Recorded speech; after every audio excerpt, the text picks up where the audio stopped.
Hello, it is Friday, 24 January 2025, and welcome to the Reverse Engineering Plus Plus podcast, where we talk reverse engineering, forward embedded development, and all things STEM which come across our workbench.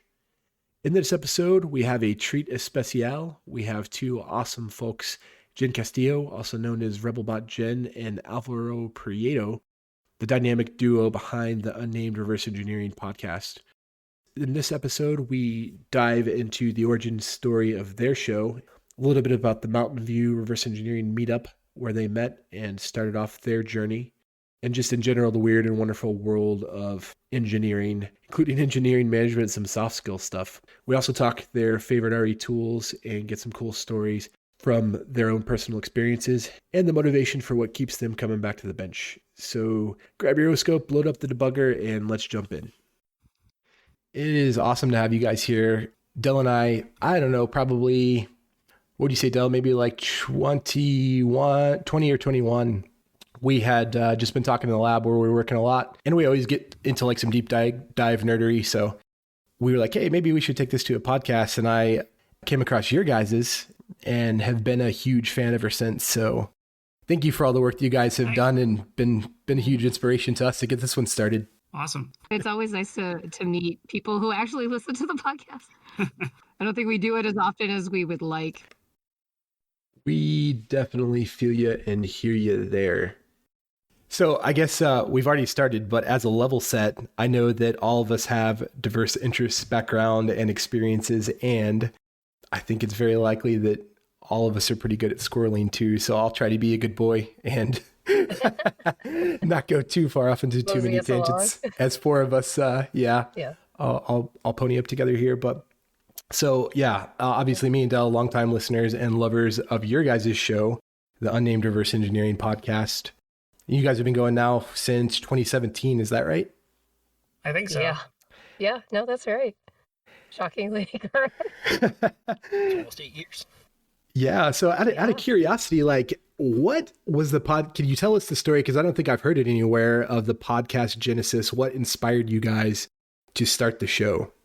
Well, I think we had kept going to the Mountain View Reverse Engineering meetup, and we had this interest in it, and we kept bumping into each other at different meetups, and we had talked about just reverse engineering in general and our curiosity and how it overlaps with the type of work that we do, which is primarily embedded and firmware engineering.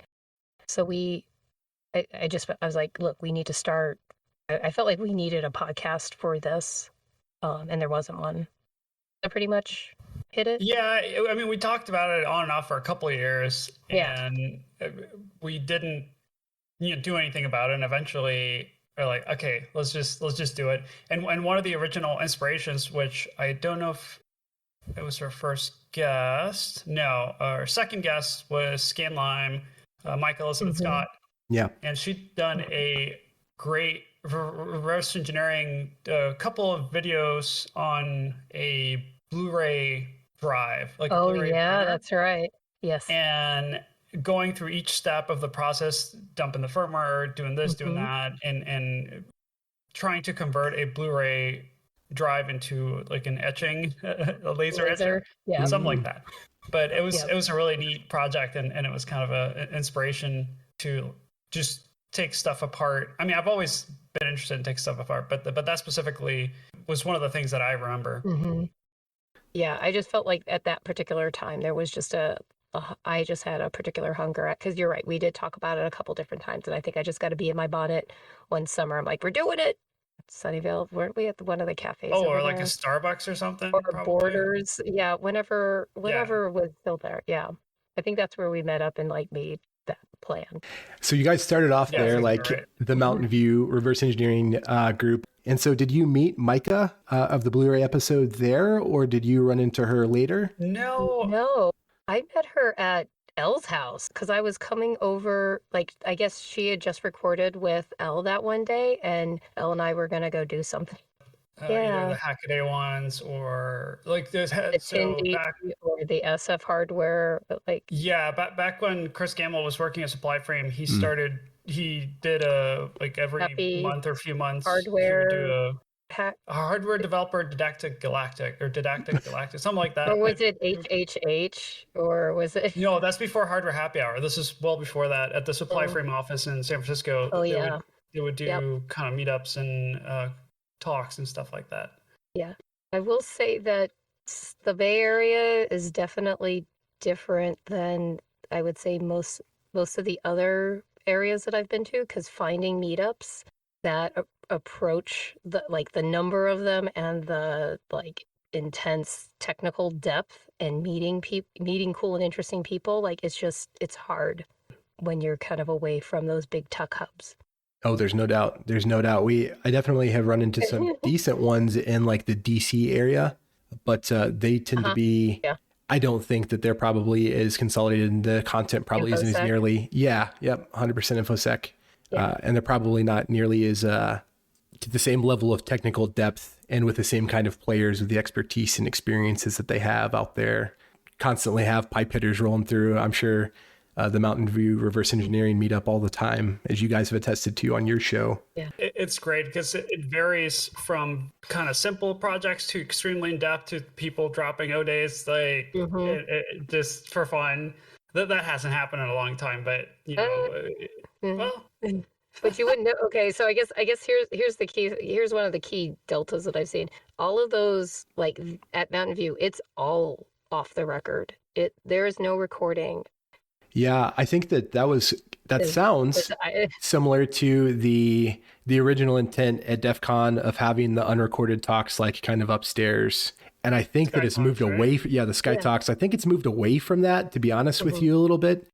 But it sounds like the Mountain View Reverse Engineering Club has a similar intent to what those original Sky Talks were really about. Is that accurate? And some speakers, people can ask, hey, are photos okay? And if the speaker's like, yeah, that's fine, then it's totally fine, right? So there's some great talks that are not very security sensitive, and people are like, yeah, please go ahead. But definitely the default is no, which is how DEF CON used to be. But I feel like with DEF CON, even with Sky Talks, it's so hard these days to prevent photos and videos that it just would be a nightmare. Because I remember, DEF CON, my first was 14 back in 2006, and people took out a camera. It was a big deal. But now with smartphones and everything, it's not realistic. And then just the volumes, right? Like you have 30,000 people. It's crazy. It's gotten so big. I kind of hate it. I used to really enjoy going. I have to say it was overwhelming. Yeah, this past year was my first one, and I have to say it was very overwhelming. You really have to very carefully schedule yourself. So much so. And or there's just so wing many people there. Yep. So yeah, I know, Alvaro. You totally wing it. It's also kind of crazy how it's getting like it seems, at least doing goon stuff there for 1 year, that things are getting a little hard to control, right? Like the people are not like I guess as calm or anything like that. Like they just kind of freak out, right? So they were having a whole lot of kind of just people piling up in places and trying to just do stuff that they weren't supposed to do, which you're going to get at a hacking convention, of course. Yeah. Not usually in the same kind of numbers. I went to DEF CON 23 once with Aaron, and it wasn't nearly as like that as it was this year too. It was just kind of crazy. It was like, come on, like. And 23 was still fairly big. Some level, yeah, it was. Yeah. Is it a mindset? Like, do you feel like there's a cultural mind shift? Is it kind of post-pandemic, people having gone back to understanding how to be in public again, or is it something else? I think it's kind of like a rule of like group sizes. You know what I mean? Like you're getting into like this once the school of fish starts moving a particular way, and I think at a particular size that just happens. It's easier to be anonymous in bigger crowds too, like, or just to kind of Homer Simpson away into the bushes in the crowd. So I feel like people try to get away with more. I agree. But yeah, popping the stack back a little bit to the conversation about your guys' podcast genesis and everything like that. So you guys met up. Jen twisted Alvaro's arm and said, "Let's go."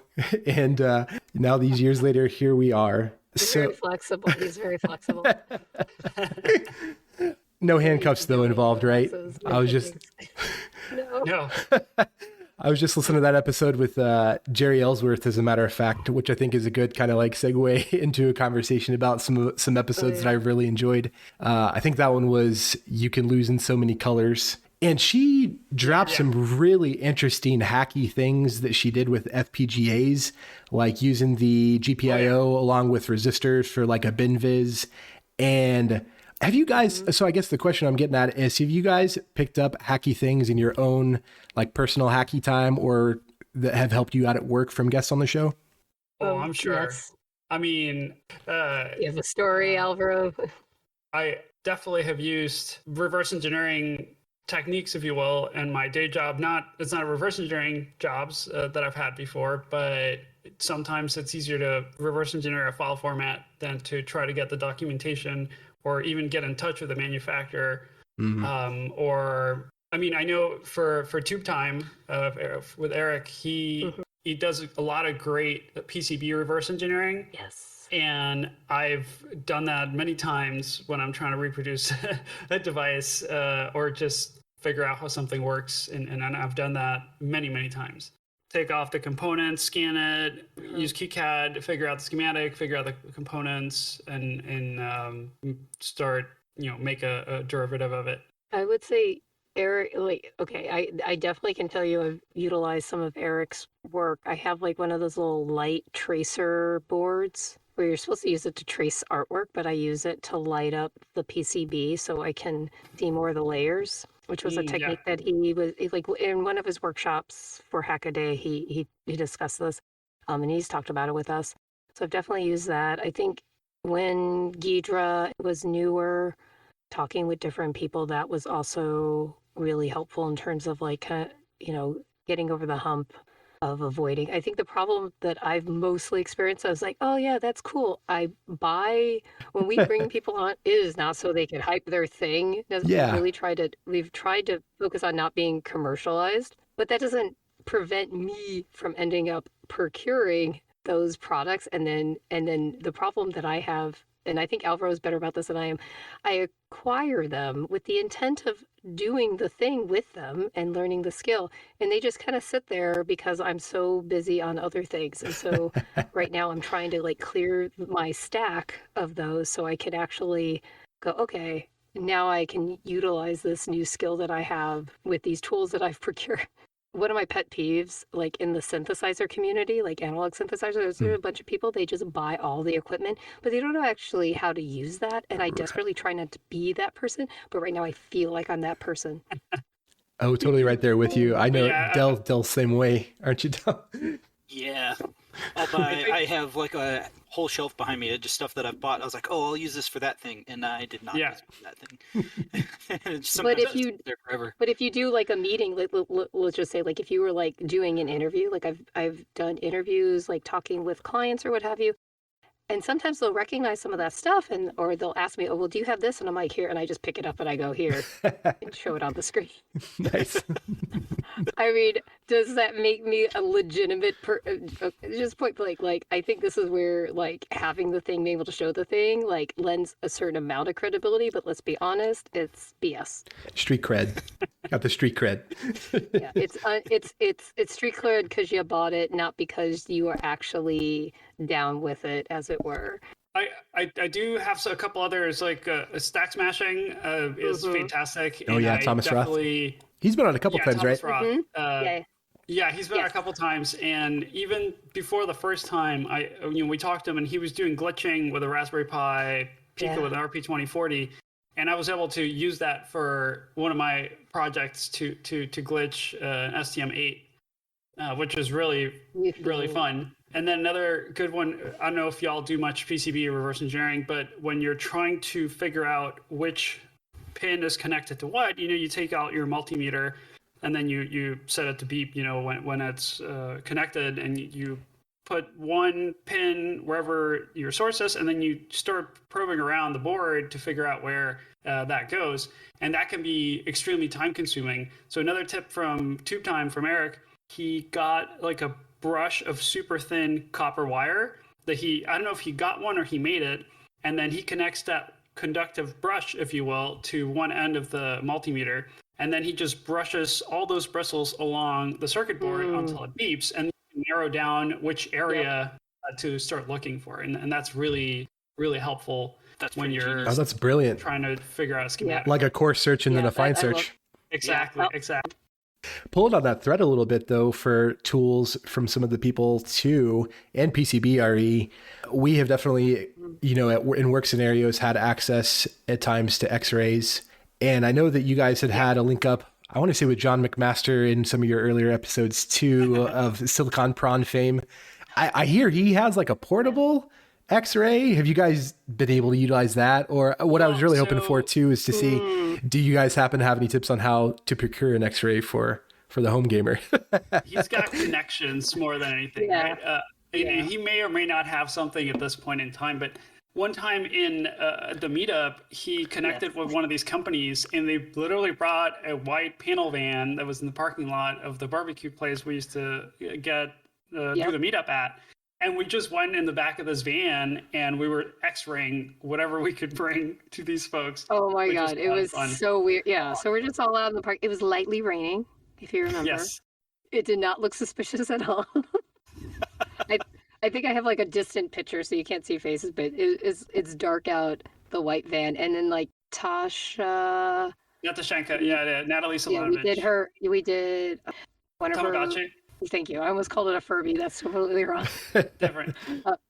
Yes, different. Close enough. Somebody did their phone. Somebody did. Was it your badge that you did? Was this? I did my work badge. Yeah. Yeah. So we had a few Google badges, and we found different ones had different types of antenna on them, which was interesting. Which means different frequencies, I would expect. Yeah. Or additional ones. Yeah, that's kind of what I was thinking. And then what else did we? Did that guy's phone still work? Sorry? Did that guy's phone still work? Because if you're not careful with an X-ray, that's what I thought. Oh yeah. So that's what we expected. Yeah, someone definitely. I think they turned it off first though. But is it really off? Nobody. Yeah, and then somebody knows. You were asking about portable ones. Yeah, the NSA knows. They're just not telling you. Yeah. Well, I think with the new Find My Device announcement, I think we know it's still on. Anyway. But I think John at some point had dental X-ray, and I think those are, or at least they're receivers, and those are pretty small. You still need an X-ray source, and I'm sure he has more than one. But that was, he had like, it was a USB to basically dental X-ray receiver. Yes. And it's not and it was kind of like you have like the one platen. I think if you just put the platen on the, the one you need to transmit X-rays basically, and then that thing is like your CCD. You need a thing on your face. Yeah. Yeah. I think the other thing is then he has, is it now 2, maybe more? I think he might be restoring another, because it seems like if you're into this, you're restoring. It's not the same thing as an X-ray, but it is working on an atomic level, your SEM microscopes. If you're into that. So and I think I think if you end up on the Silicon Prawn Discord, that often comes up. That's how I got some microscopes and other stuff from him. He does ship. Oh. But you have to know the right community. If you're in the right community, there's a lot of surplus hardware flying around. Yeah. I think at one point I had come across, my OSINT skills are decent. So coming across some old Soviet equipment that made its way over to the States, those come in batches. I think they come from old Soviet bloc countries, but they go pretty quick. That one time there was that X-ray thing that happened. I would say also John's house, you just don't go in the garage willy-nilly. Wait for him to invite you, because there might be acids or other things that are going on, and your nose or your face might melt off. There you go. It's like my kind of place. Oh, I'm sure dissolving some of those outside casements for the chips and stuff like that, you're getting some pretty nasty chemicals. Yeah, it is. Yeah, it is. And you could, I kind of know now what to do there, but I would just ventilation to do that thing. So I just have those samples processed, and then they come to me, and then now they're prepped and ready for me to put into an SEM. So mostly in your guys' day jobs, you spend more time doing firmware development. So are you guys at all in the FPGA ASIC design? You know what I mean? Where you have that kind of organization where... No, I think a long time ago, maybe, but no. Yeah, I've done firmware and I do hardware. So I'll do circuit boards, and firmware and some software. At some jobs, I have worked with ASICs, but I was interfacing with a custom ASIC. I was not developing it. Okay. I've done I've had products that had FPGAs on it that were like you could attach to like a single board computer. So like just needed to make sure that you design something simple to confirm the functionality with our main products, and then other products where I've had to interface with some ASIC that we've created, that the hardware engineer created, and I need to like make it work with a driver or something like that. So pretty simple, but like I'm either doing firmware / embedded, or I'm at the opposite end of the stack, I guess, from Alvaro. I went to management. Okay. But I think like Alvaro did that for a hot sec too, and I'm like, I think we're both in agreement. Like, ugh. Well, so my last job was at a startup doing ocean science, and I was the principal firmware engineer, aka the only firmware engineer. And then as the team grew, they're like, "Oh, you're gonna manage people now." So at some point, I had 3 employees, and I was still writing a bunch of code, but yeah, now I don't have any reports, and it's great. My team was awesome. I'd rather write code all day than have to worry about other people's career goals and schedule and all that. You were doing such a nice thing. Yes, you were doing like I would be managing managers who had other engineers, and then I would have to be like, well, this is where we're going in the future, and working with directors. So like, and trying you're high level. And then then occasionally I would write some code. Yeah, no, I'm right there with you. I kind of so part of the move was due to me following kind of a similar villain or hero arc, depending on which way you look at it. And I have come to the conclusion, I think I'm going to go back to the lab and do some of the nug work a little bit more.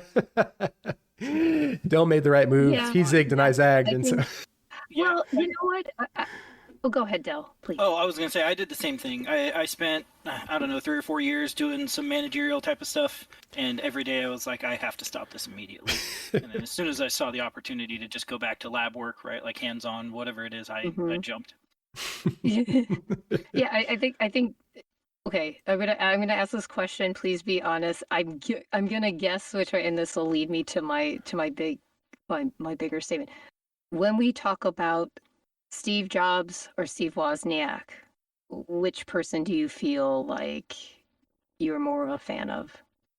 I think I have a foot in both camps, but if I would say probably 60-40 Wozniak to Jobs. And the reason that I say that is because the spirit of the Woz and the things that he did actually doing the nug work and like figuring out the hardware was awesome. That said, like to turn what they eventually came into, I don't think it's any secret to anybody that's where kind of like Jobs came in. And if you see some of those old clips of him out there on the interwebs where he talks about how silly it can be sometimes to hire a bunch of MBAs into a thing and how you should flatten organizations and things like that, I can agree with a lot of those philosophies. That said, I never worked with the guy. I've heard he was also a terrible monster, so I imagine some sort of psychopathy has to be involved in there too to be able to rise to any decent, level like that in an organization. So that's my answer. What about yours, Del? I'm Woz all the way. I don't want any part of marketing or management or anything like that. I mean, I guess it's a necessary evil, right? But yeah, right. Like I understand those people are necessary and companies have to have stuff like that. I am just happiest when somebody else is doing it. Yeah, agreed. Yeah, I think I really love Woz, like just his spirit. I get the Jobs thing. You kind of need a marketer to like kind of make what you do visible to others. And I also think that like as engineers, we're really awful product designers, but it's that Woz ethos that I think that most engineers are really kind of into.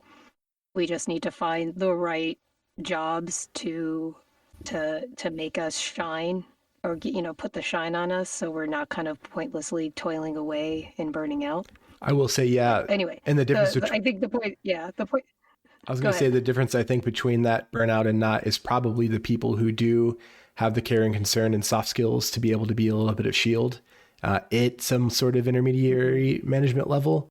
And I think that, I don't know if you guys have ever read Camille Fournier's book, The Manager's Path, but she drops a lot of good little nuggets in there. I think about a 30, 60, 90-day plan for when you get to a spot and following that adage, like seek first to understand and then to be understood. And just really simple things about how like a powerful teammate can sometimes be more powerful than a powerful player, because if you're raising all boats, then everybody's going to be happy. And for the people who want to be kind of left alone and do mostly a lot of the nug work and stuff like that, it's really valuable to have one of those people around. But to follow Dell's point, I don't necessarily always want to be that guy. It's draining. Yeah, no, the mentoring aspect of it, I really enjoyed, because it also forces you to become even better technically when you have to explain to other people. But the other aspects of it, I was not as big a fan of. Yeah, I think I would generally agree with you. The mentoring, sometimes a lot of it, sometimes, like, I have no doubts in most people's technical abilities you can figure out, but like what I'm finding pretty consistently is the communication aspect. Being able to communicate in just plain language to people who are not technical what you're trying to do, what your plan is to achieve that, is probably the biggest gulf that I see in most engineers who are going from that kind of mid-level senior to beyond. That is the biggest gulf and differentiator that I see. And so spending a lot of time, even for first level managers, trying to get them to figure out that particular portion, and then how to understand that you need to not just communicate downward and across with your team, but you need to start having a network within your organization. Oh, for sure. To discuss things with other people, you need to be able to communicate and have regular one-on-ones with your other cross-functional colleagues. And I think that's the other thing that they're not comfortable with. And so it's hard for example, because I tried to delegate those, but if it falls back, I have to get back and involved in that. And what I noticed is, like, if I'm spending all my time on those things, it makes it really hard for me to help figure out how to steer the ship going into this other direction. So yes. Those are great insights. Engineering. Yeah. No, 100% agree. I don't know if that's what you had on your bingo card. No, I'm glad that it went there, because I think that's important to talk about too, especially in any place where you're in a group. Like, how pro-social are you? Because you can definitely be an introverted person, but if you're still pro-social, in other words, you are doing things with, say, like, hey, I'm part of this team and I am interested in communicating, versus like some of the alpha geeks that sometimes rear their heads at places who want to be the smartest in the room and will bully and edge others out, which I would argue is definitely not pro-social. I think it's okay for somebody to continue to do like just the normal engineering related work. But the difference between what makes the dynamic work and not is, I guess, in general, how pro-social people are and how long you let it go without the person being a jerk or a bully to other people. And I don't know, it's tough, because motivation is tough too. And we all ride those sine waves in life, right? Of like feeling like this is the best decision I ever made. I'm loving this. And like in the trough where we're like, okay, I'm ready to leave tomorrow. Yeah. Or why did I choose this? Yeah. And I think that acknowledging that everyone goes through that cycle, even on like kind of their own one big decision. Silicon Valley culture is wildly different than like what I've seen in the rest of the country now. And I'm trying to figure that out. It's been very interesting. Like the culture of companies, the culture of geographical areas is very different. 100%. Yeah, I was just gonna say that, like, I don't think Silicon Valley culture to the nose to the grindstone type of thing. Like, you're not serious unless you're like practicing 24/7. And then like also, I feel like inevitably it feels like so much of Silicon Valley, most people are neurodivergent, stated or unstated. But it really depends on the company and team, though. I've worked here in Silicon Valley in pretty great work-life balance positions, and some that are the way you say, and it just luck of the draw, I guess, and also company culture. I think the company culture matters a lot in that regard. I think the problem is, like, I've worked for too many startups, and then I have heard that specifically, companies. that startups kind of expect people to just work themselves to death for them pretty regularly. Some big companies do too. Yeah, I would say what is the acronym? Is it? No, I would disagree with that. I like when I was at Apple, the team I was in was pretty great about work-life balance. I was not working on a like iPhone, right? I was not working on the product consumer. We were doing prototyping and internal tools, that kind of stuff. But that team, we were all pretty good about the work-life balance. So it's just depends. But I know people that work there and burn out and, not very long time. So really. So I think you're right. If you're doing R&D, if you're doing internal tools, if you're not working on a product with a public launch schedule and expectation, so consumer electronics, if you're not working on that, then I think you're probably going to have a slightly chiller life. Yeah, just more chill compared to, oh my God, It wasn't always like that. Like, I distinctly remember in the 90s and early aughts, it was like, yes, there were a lot of startups and it was a big booming time. So people kind of get onto that like startup mentality that we kind of see today. But prior to that, you would just have nerds and general weirdos, doing their day job, but then they would go do their kind of art thing. And no one can afford to do that anymore. All those arts got pushed out. I think that I've seen some good stuff along that. I think about like the third space, like in the shrink of, you had work and you had home, and then the third space would be either the social community or group in your town or whatever. Coffee shop. Or church. Right. Yeah. And people are too worked to the bone. And a lot of places, there's just no expectation of like, if you're there, you're probably paying. Though, to be fair, there are the meetup groups and stuff like that. And going to those, I've always found have spawned some really cool side quests. Dell and I have a tendency to go on a lot of them. And we had talked about that, I think, in the end of the year wrap up a little bit. I can't just speak to how many times one of those random side quests paid off for me, either at work or to unlock some new aspect of either like fixing something in my home or fixing something in my car or something like. And so I think that, I don't know. I feel like I have an infinite capacity for side quests. I know in actuality I don't, but I seldom regret having done them because it will usually unlock some sort of new interesting thread to pull down or some other interesting person to meet. I know that you both have a lot of different, side quests and things like that too. Would you like to speak to those a little bit? I'm going to let Alvaro speak. Oh. No, I'm going to let Alvaro speak. I talk all the time and clearly I should not. My voice is dying. Side quests, I think most of my jobs that I've gotten are because of my side quests or side projects, to be honest. All of my things that I do on the side, I use to build up skills that I'm not getting at work or to learn different things. And then next time someone reaches out, they look at those projects and those skills and they're like, oh, we can use that. I'm kind of in a similar boat. Like a lot of the stuff that I work on at home has kind of bled over into work and has definitely landed me job before. But at the same time, I'm just busy when I get home. Unfortunately, I don't get as much chance for side quests these days.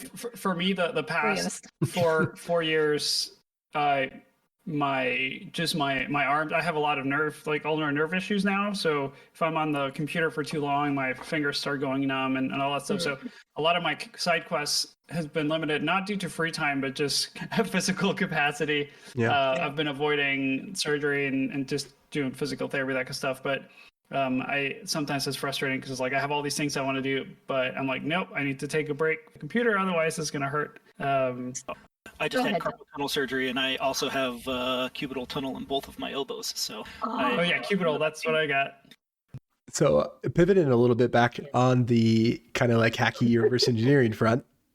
But yeah, so we were talking a little bit earlier. We talked about John Master, X-rays, some of your guys' firmware for development and things like that. Do you mind if I just ask you guys some rapid fire questions and we can see where we can get? Yeah. So question numero uno.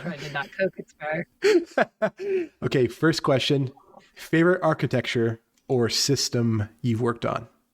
I'm just going to go with Cortex-M, just because I'm the most familiar with it. I just started playing with some RISC-V stuff, but I would say Cortex-M, like ARM V7M, if I must say.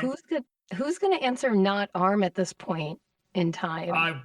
Give me 5 years and we'll probably won't be so ARM heavy anymore. You think it'll go RISC-V? Okay, I worked for MIPS. That was the first architecture I learned. That's how I learned to design computers. But honestly, a lot of the MIPS people, they all work for ARM now. Is that right? So I'm going to go with ARM because at this point, like, what am I going to talk about? Super H? Nobody talks about Super H. There are some really niche ones out there. I think more and more you see systems on a chip using like bespoke solutions for things. And, Dell and I have talked about doing some RE with both STM32 as well as ESP32. And so, Extensa and some of the other things where if you're going to have to write a processor module for it in Ghidra, then, I didn't know if you guys had run across anything kind of really esoteric or bizarre. There was somebody who had hit me up in a message not too long ago to talk about what was it? Dell, I don't know if I mentioned that to you or not. It was some really bizarre Chinese chip, it started with a G. Anyway, have you guys run into anything like that? I haven't personally. Architecture? I mean, other than like Hackasat and kind of challenges like that where they would throw some weird stuff at us. Personally, I haven't had to. I mean, I've worked on, back when I was a TI, I worked on the C2000 processor, and that's its own instruction set. That is its own. I was going to say that, I struggle to think of a reason specifically now to use a DSP for most things. Like, can you think of anything, however, like going back to the CTI series, which presumably is going to put us back in? I mean, C2000, they're still releasing stuff, to be honest. But yeah, I mean, a lot of this used to be just instructions specific to the application. Like this C2000 specifically had instructions to do loops without overhead, right? So you could say, have an instruction that says, do the next n instructions m times. Yep. And then you didn't have to be doing that compare, decrement and stuff. And that for 99% of people doesn't matter. But if you're doing a tight control loop, it's important. They also had hardware trigonometric functions. So you had single cycle, sine, cosine, tangent, like that kind of stuff. And mostly used for power, like high power stuff, switching converters, motor control. But now with a decent STM32, you can do that in software, and they're fast enough that you don't need these specialized tools as much anymore.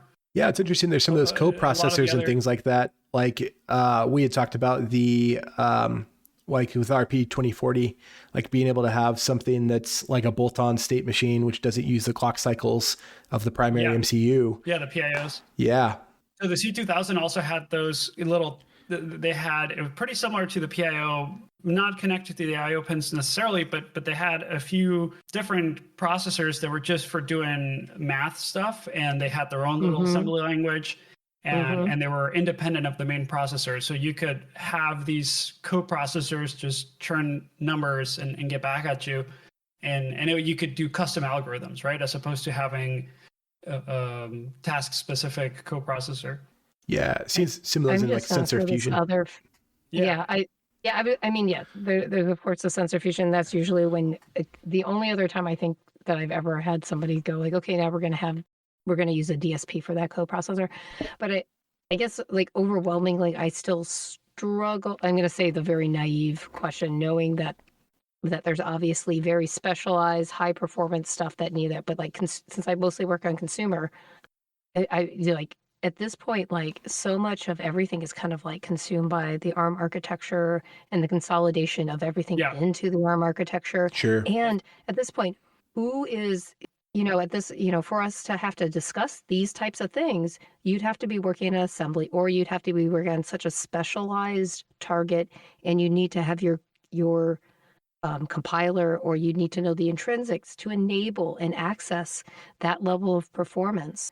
Or it's just happening behind the scenes naturally for you. Like, it's just kind of not something that's top of mind anymore the way it was in the 90s. It used to be anything 2000s. With a screen or doing audio, right? Like your kind of audio processing hardware or that kind of thing. I mean, I don't think this is the same, but I know for networking hardware, they'll also have application-specific stuff, but I wouldn't call it a DSP. But yeah, I think audio, or like I know TI had their, I don't know if it was C5000 or C6000 line of processors, and it was for infotainment for cars.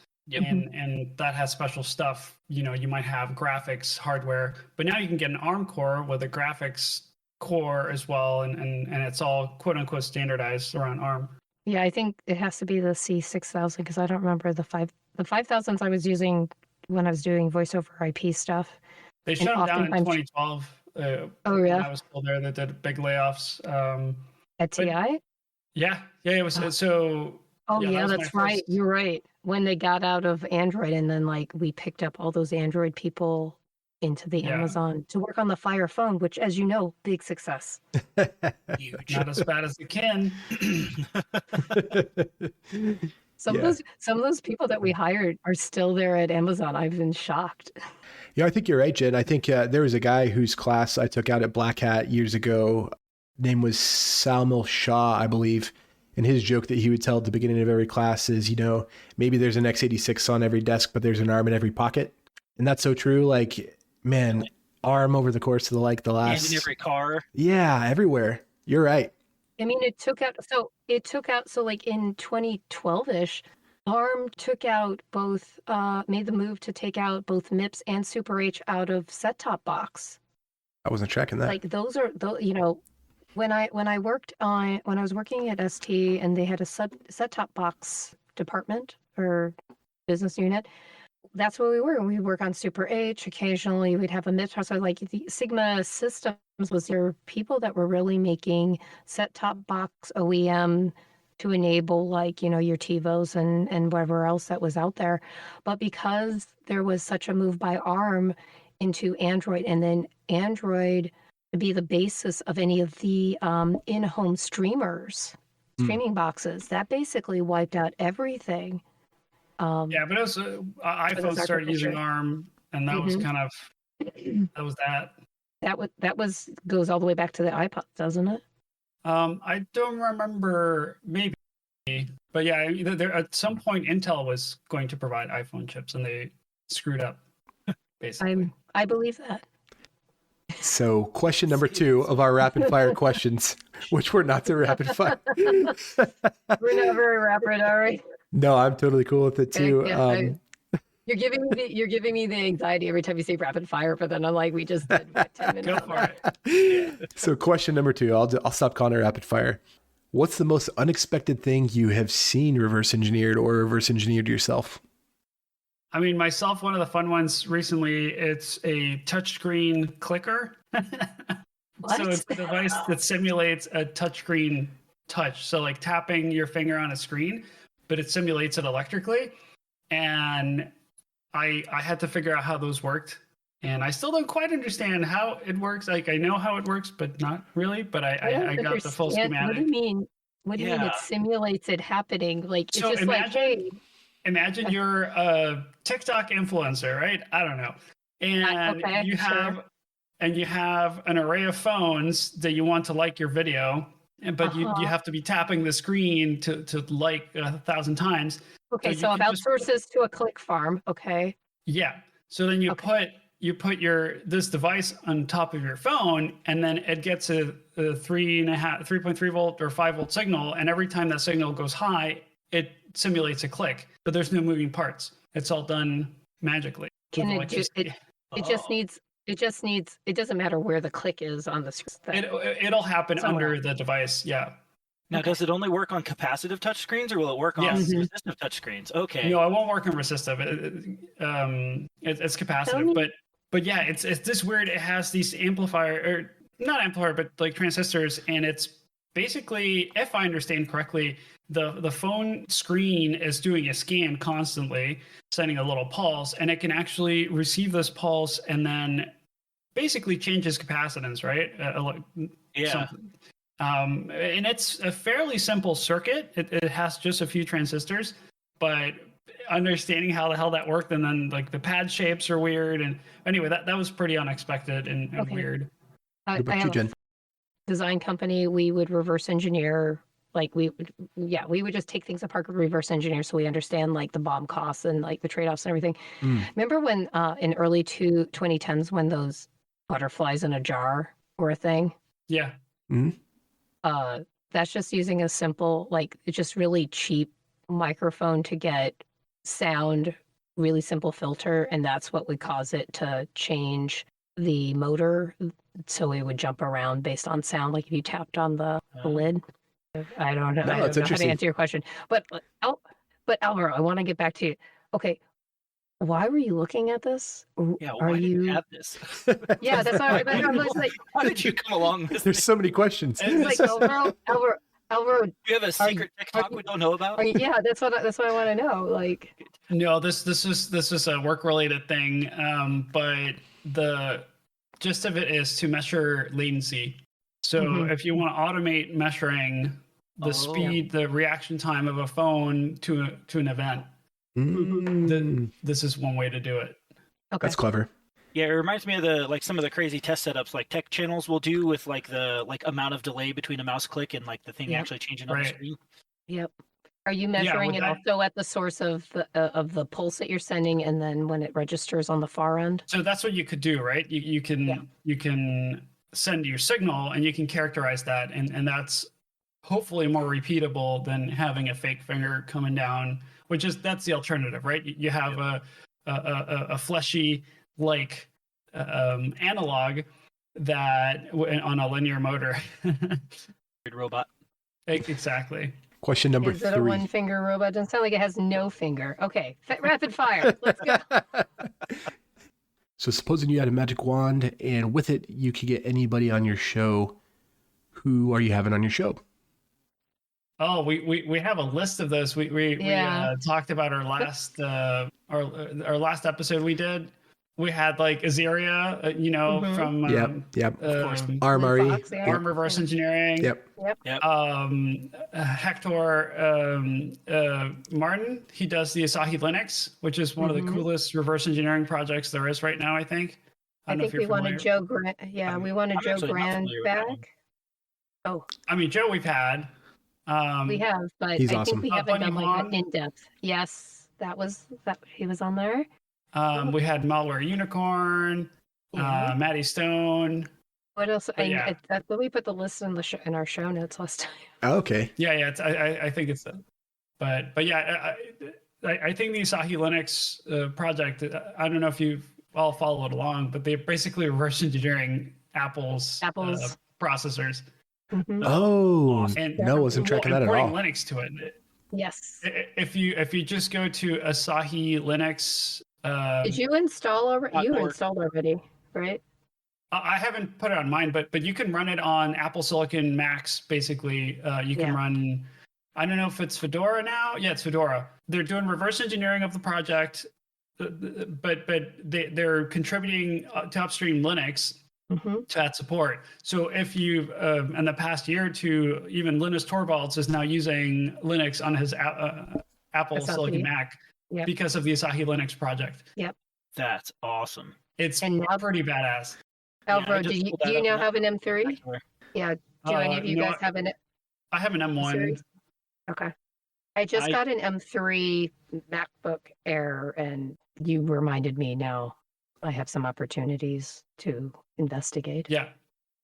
No, my setup's pretty basic. I got the computer I'm on now is just like a regular Ryzen 5 that I play games and do homework and stuff on, and then the laptop I use is just whatever the last laptop my wife retired and switched to. Oh, she was so kind to bequeath you with that. Well, so this one broke so bad it wouldn't charge anymore, and I had to replace one of the USB ports or the Thunderbolt. Oh yeah. Charge now. The kids knock it off tables and stuff. My partner's old laptop wouldn't turn on anymore, and it was just a battery replacement project. Yeah. Oh, nice. Oh yeah, those are. I feel like people don't fix enough stuff anymore. And we talk about it sometimes, but there's such a huge overlap between the repair community and reverse engineering community because most of the time you don't have a manual to work with, and so a lot of these folks that are repairing either really old electronics or new. I mean, on the new side, you have like the Louis Rossmans of the world.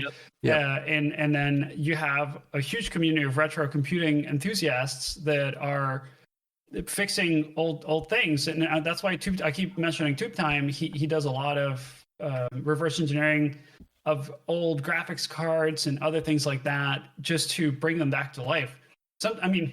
He says he does it out of spite because sometimes people will list them on eBay for exorbitant prices, And just out of anger, he'll go reverse engineer it and put the design files online for free. And then someone in China will start manufacturing it really cheap and drive the prices down. Did that happen with he did the awesome. Sound Blaster, didn't he? Yeah, he did the Sound Blaster. He's done at least one Sound Blaster and many others. Yeah, but he'll put silkscreen on the board, like designed in spite or out of spite. Like designed in anger, he said, yes. Designed in anger. Man. And the thing is, like, Eric is not an angry guy. Yeah, Eric is not, to me, not an angry guy. No, he's hilarious, but he does a lot of jokes. He sounds like a kindred spirit with Dell, though, for sure. Yeah. Now. I feel like that's just a general firmware thing. Like there's a certain amount of like curmudgery, angry stuff that's going on inside of us. And I don't know if it's like as bad nowadays as it was in like the Super Nintendo days, but God, it really feels like sometimes like hardware designers are doing their best to make it as big a pain in the ass to use their product as possible. Right? It's just like, oh yeah, it just won't do this thing that it clearly should have. You're like, you know what? I think that okay. I think there's two things going on there. One is back in the 90s, we were not as things were more engineering driven as opposed to product driven, and so that level of refinement, what we thought was easy, is not easy for everybody else. So that's one thing. That's fair. And then it's a reflection of that engineer's personality. And then today, I feel like when it's hard to use, it's because the product managers have there is something intentional there that they're trying that they're profiting from, or enables them for some other facet of some product feature, not for ease of use or usability. There's something else that's going to they're funneling you towards some new thing somehow. Do you mean like something similar to like a dark UX design type situation, or what do you mean by that? Probably really simplistically, I would say, kind of how we, for some IoT products like the Peloton or whatever, like some of these products stop working if you don't have the subscription. Right. Well, now the bamboo 3D printers, I don't know if you've been following Saw that. Oh my God. I heard that. Well, the thing is that like, it was such a big deal. Like, I just remember we were there was a talk, and specifically some guy was like, hey, this bamboo thing is like, needs some hacking. It's kind of open. We can make it better. And so we all these reverse engineers have been pulled in, bought the bamboo, have enjoyed it, have been trying to make it better, and then they turn around and do this.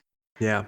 So they already posted the code to dump the private key so you can authenticate to your own projects. Yeah. Oh, I didn't realize that. Well, it's not because of bamboo. But annoyed with them, like we shouldn't have had to, you know what I mean? Like, well, we should have done this. Like when I buy some hardware, it should be mine, right? Like, well, I would have to say the Cricut. There's a whole series of like craft cutters that are also kind of like in the sphere of dubious subscription things. But is Cricut doing subscriptions now too? Yeah. They've always had subscriptions. You're not required to have it to use the thing. It just enables you to get a lot of stuff done. But their hardware has some mechanical flaws, and so like I had to replace some rollers, otherwise it basically makes the product unusable. And right now I'm like talking Elle through replacing those rollers also on hers. When it comes down to how you guys go after either, personal projects or other things like that, what are like some of the favorite tools that you're using? I know that I've heard you both mention a couple, but just off the top, what comes to mind when we talk favorite tools? Alvaro loves Jupyter notebooks. What? You love Jupyter notebooks. You mentioned it several times. Have I? I just learned how to use them. Like as a thoughtful part, you didn't just learn how to use them. If you go back into the podcast, you mentioned them a couple of times. I was just like, as my podcast husband, I listen to you. I don't know. Maybe I forgot how to use them because I just rediscovered them the other day. But tool-wise, I always say my Salier logic analyzer is by far my most used tool. And these days now I also love my it's these magnetic things and with the mini thing on the table, and it's like a helping hand. Let me see what magnetic. Kind of. They're let me take a look. Are they the kind that screw down? You get like a metal plate and they're magnetic, and then they can like it's called PC Byte. PC Byte. That sounds so awesome. Yeah, I think we've used those, haven't we? I We have used those. them a little bit. PCBITE? PC Byte? Yeah. I think we're in So line the on PC Bytes are great by SensePeak. And then there's also, if you haven't seen the Omnifixio, What's it's that? another really great board holder, like helping hands, but also magnetic. Okay. That's OMNIFIXO. Oh, It's really, really handy. okay, I see it. Yep. Cool. Is it That- more cost like cheaper than the other one? No, it's I mean, it's like $64, I think, but the amount of use I get out of these is Mhm. just pays for itself. Same with the Yeah. PC Byte. Whenever you're trying to get signals on a board, you just plop it on there and then you don't have to solder little tiny wires. You can probe fine points or pins without needing any actual work on the board, which is super, super handy for reverse Yeah. engineering, or just I mean, I put tons of test points on my own circuit boards. That way I can just put it on there and measure, look at my SPI bus or I2C or power without needing to solder anything. Yeah, this one is a 3D printed one okay. that there's like an Italian police officer, like a forensics investigator had shared.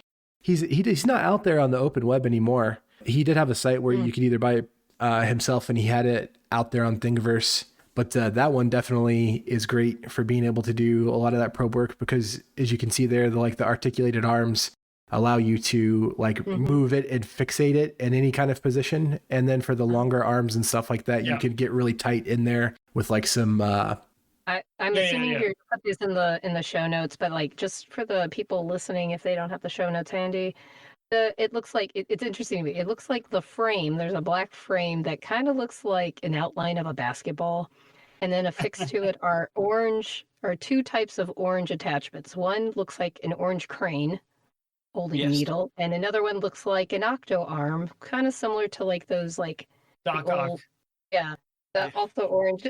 Doc. Doc Ock, exactly. See that now. Thanks.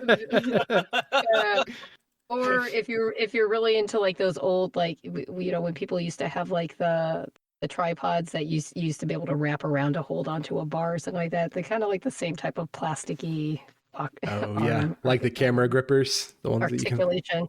Yeah. That's what it kind of looks like to me, is cranes and octo arms on a basketball. Other tools that I'd be sad if I didn't mention, but the new Bus Pirate. Have you been using that enough?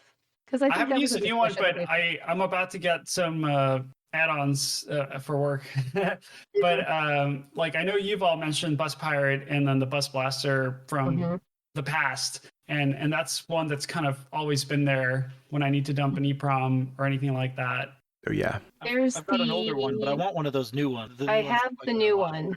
The Celiae for me is just so embedded in my way of thinking that it's. So for reading, yes, but whenever you need to produce a signal, that's where the Celiae lacks that feature. Yeah. So for providing stimulus to a device, if you need to talk to a sensor real quick or inject. I mean, a lot of these days you can do that also with a RP2040 and a MicroPython.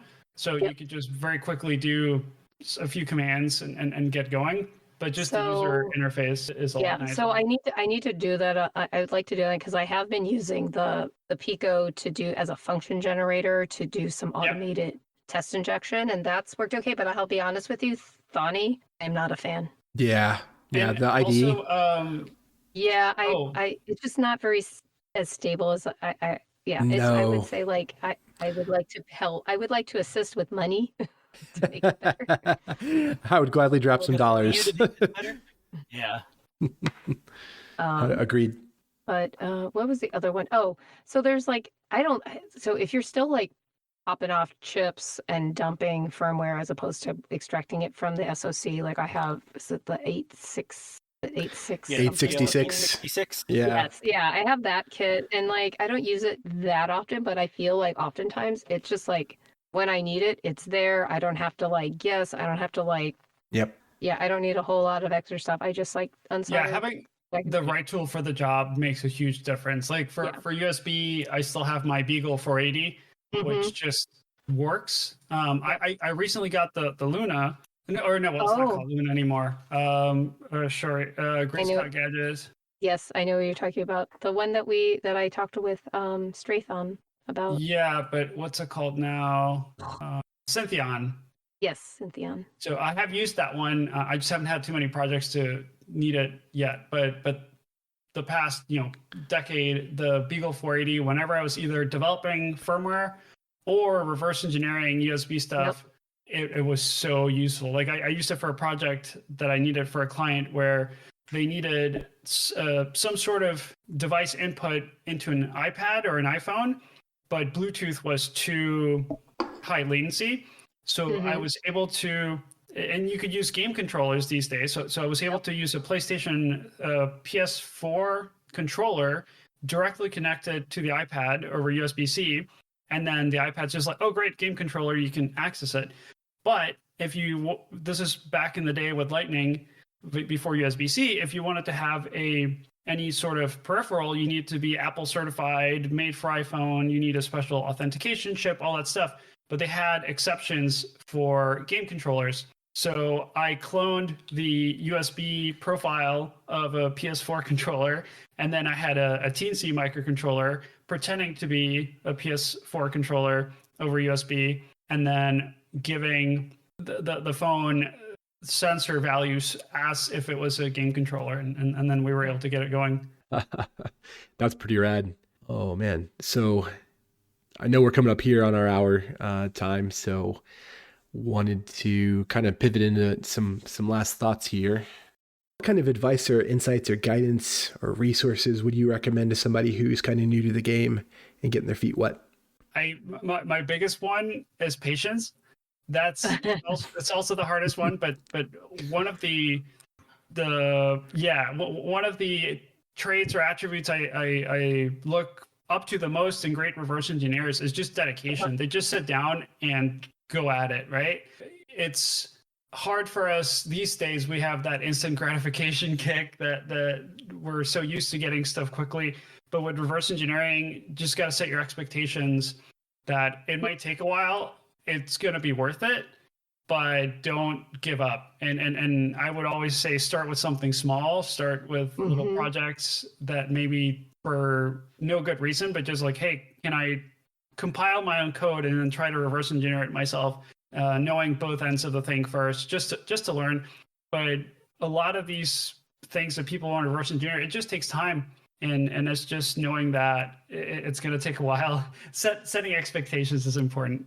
Amen. I would add to that. I would add to it the curiosity. I think the curiosity is what drives that intention and that ability to focus. Admittedly, like going back to our conversation earlier, like some of it may be our socialization or lack thereof that allows us to be like that very intense in our focus. Kind of taking it back, how to get started. Like I still feel like start with your project, a project you know really well. Now, don't look at the schematic. Just look at, pretend like somebody who's new to the project, who doesn't have any, is like, can you reverse engineer your own stuff? Can you remove the binary? You already know what's in it, so you kind of know what you're looking for.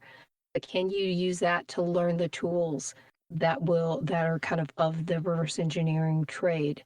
I feel like knowing the project well enough kind of it settles you in terms of what you're looking for, but can you find like the strings? Can you find, can you pull the data off? Can you try out like a decompiler and disassembler to like, learn and understand that? Because that can be a really good starting point for you. That's how I got started with glitching too. I needed to glitch STM8 for a project. So I got myself an STM8 development board, like $5 thing.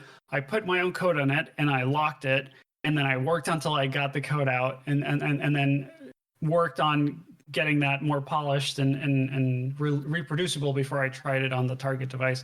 I think that's excellent advice. Add to there too, if you can find it, that community, the people who you can feel safe in asking, maybe naive questions with, because inevitably you're going to get stuck. And I think it is important to push through, but also sometimes it's nice to be able to phone a friend.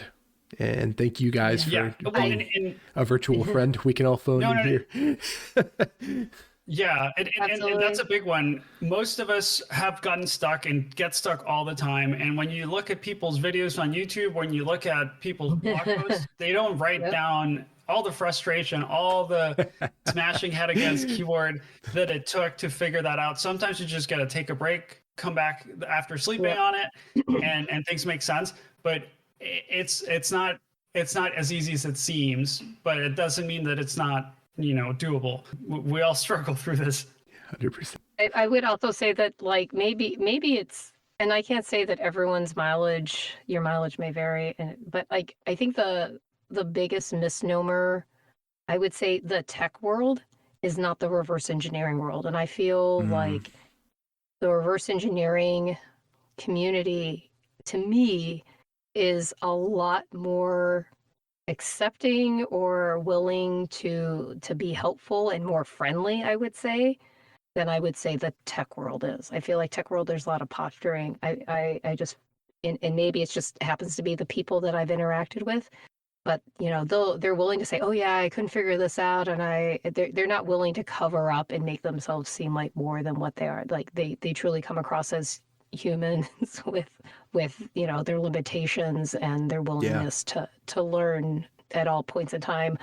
And I think that's super important. I do feel like that's one of the things, kind of going back to like the videos which are all edited for time. I think if I remember correctly, Albert, correct me if I'm wrong, the crypto wallet video that Joe Grand did, even he said like, oh yeah, this took hours. Like he did try to show a lot and just waiting and waiting and waiting. Yeah. So like I feel like video. Yeah. And but I appreciated that he was willing to say that. I think we don't do a good job. I think society is but Joe's a professional. He's been doing communication and reverse engineering for a while, so he knows for decades. He knows how to communicate that well. Yes, I agree. But I think the thing is that I think that not everybody is acknowledging that, like, yeah, we hit our heads against things, or like, I think some people are better at acknowledging that they don't have all the answers, or that things were tough, or it took me some time to get through here. Some people do it, but like, I don't think that they're making a big show of it. But I think oftentimes we skip over that acknowledgement, and that makes it seem like people are just I just did it in 2 hours, and now I have millions of dollars. I don't know, but the point is that yeah, some of the stuff takes a lot of time, and you shouldn't take the length of the video as what you should expect in your day to day, because it certainly wasn't for them. So stoke your curiosity, build your willpower, be humble, and link arms with some of the real ones.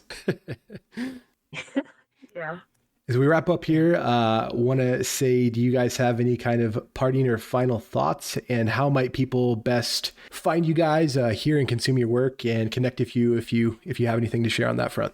I'm gonna stop giving out all my individual social stuff. Just go to my website, alvarop.com. That's ALVAROP.com, and then there's links there. And unnamedre.com is we have a podcast. Yeah. Thank you, Alvaro. We still have a podcast. You can find me at Rebelbot or Rebelbotgen at the various social medias. Yeah, I don't have many parting words because I'm not dying yet. There you go. The great and powerful Alvaro and Rebelbot Jen, thank you so much for your time and company and great conversation. You guys are excellent. Please keep making your podcast. It motivates us to do ours. Oh, thank Absolutely. you. Thank you. Likewise. Like, it's been fun catching up on yours. I think I'm 2 episodes left, but I've been enjoying listening to it. So thank you, sir. Appreciate it. It's good to be the spectator as well. Absolutely. Well, thank you guys so much. Thank you. Yeah, thanks, guys. Yeah, have a good one. Thanks, Del. Thanks, everybody, for listening in.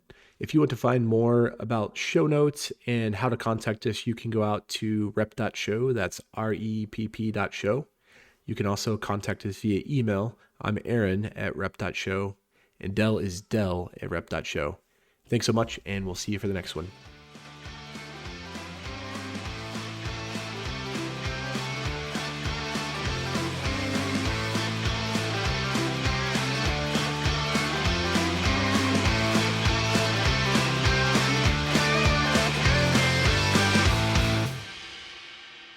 repp.show. Nerd Talk IO.